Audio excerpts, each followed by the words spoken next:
Entrepreneurship takes you on a roller coaster ride of emotions not even Six Flags attractions can compete with. Here are the reasons. The problem is that media depicts just those who made it big and have an extroverted personality, like Elon Musk, John McAfee or Richard Branson. They don't show the myriads of people who tried and failed, or gave up too early like it is in most cases. It's far from easy and the reasons are manifold. Unfortunately, there are more reasons to fail than to succeed, but it's also far from impossible. Challenges ahead. You need to have a way of thinking that enables you to overcome all kind of challenges, be decisive in a fast and clear communicated manner, be accountable, find joy in responsibility and are fully aware that what you put in on effort decides your financial output. Become better or stagnate and fail. You constantly need to improve your skill set, learn, adapt and overcome failures and take continuous action to eventually build the life you desired when starting the venture. Who is that in the mirror?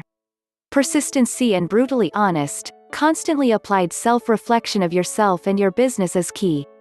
And now something contradictory. Beside always having an eye on your venture and your leadership, you also have to have a healthy dose of self-confidence and show that in your demeanor.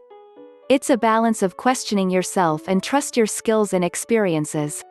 Doubts will come naturally anyway, but you need to judge them correctly as serious threats or as phantasmagorias of your own too vivid imagination. Yes, no, maybe. When it comes to decisiveness, the former CEO of Twitter is a good example. I recommend read a biography about Twitter and why Jack Dorsey was asked to come back to serve as CEO.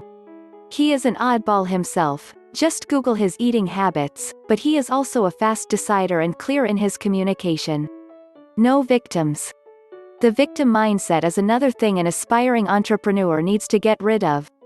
You are responsible for your deeds 100%. If the business fails, it's your fault and you have to deal with the consequences. Certainly one of the main reasons why people prefer to pursue a career in a big company where you always have a superior-inferior to blame in case something went wrong. Fill in curse words here. My main skill I had to learn, which I hate most, patience.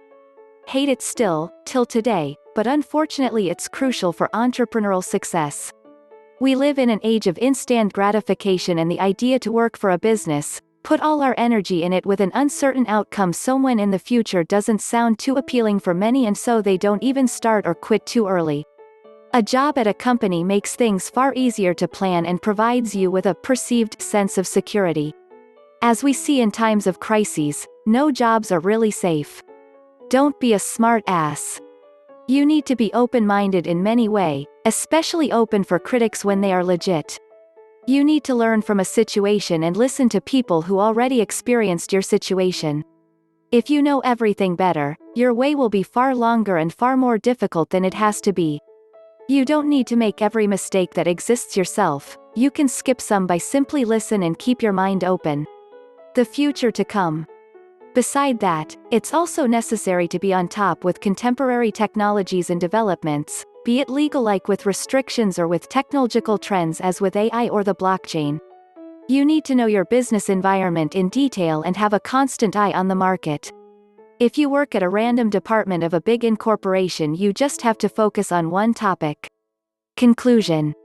You have to have a tremendous dedication to the cause, an open mind that is laser-like focused and eager to learn new things, constantly work on yourself and develop habits of fast decision-making and taking responsibility for all your actions. If you are willing to do that, you already checked a lot of boxes of prerequisites for an entrepreneurial mindset. I agree. The entrepreneurship life isn't for everyone. You've spent $300 on inventory, $5,000 on a trade show, 3 hours making the items you're planning to bring to said trade show, and now finally you've gotta pay rent. Problem is, you spent your rent money on this event. You'd better hope it works out because, otherwise, you'll either need to borrow money to stay in your place or you'll get evicted. You could go bankrupt. If you value financial security and stability, then you may want to avoid entrepreneurship, to be honest. A 9-to-5 job might suit you.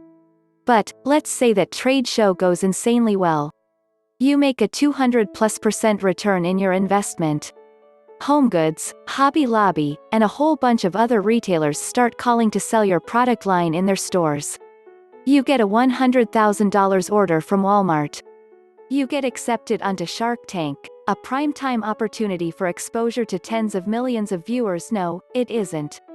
Entrepreneurship is about taking risks, solving new problems, working directly with customers, selling, marketing a solution, dealing with financial reports and legal cases, building a product that ends up being maintained by a small team turned into a company which keeps growing steadily. It takes time, money, capital, and effort. It's more exhausting and outright stressful as compared to a regular job.